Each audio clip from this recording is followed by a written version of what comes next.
अखिया लड़ल बजब से अरे अखिया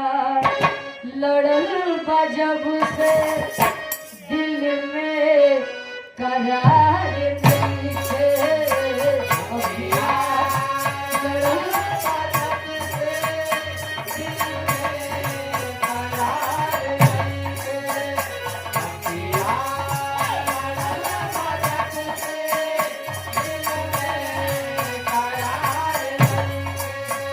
हम कैसे पाई हमके तोहरा से प्यार नहीं थे कैसे पाई हमके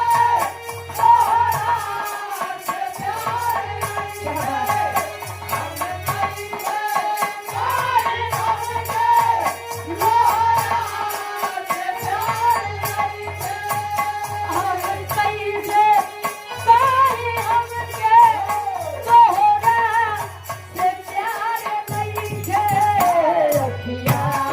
लड़ल बजब से दिल में करार नहीं थे अखिया लड़ल बजब से दिल में करार नहीं थे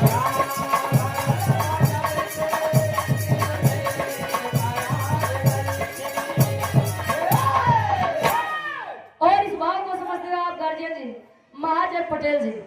गार्जियन जी को द्वारा ये 100 रुपए का महान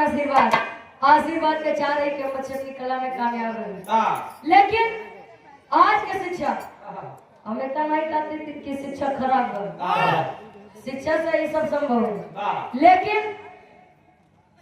दूसरी तरफ उसका इफेक्ट क्या है तनी से आप लोग गौर करिए तो मैं भागत आवत गौर करिए जमाने की सच्चाई कवि जी बयां कर रहे हैं अरे बसता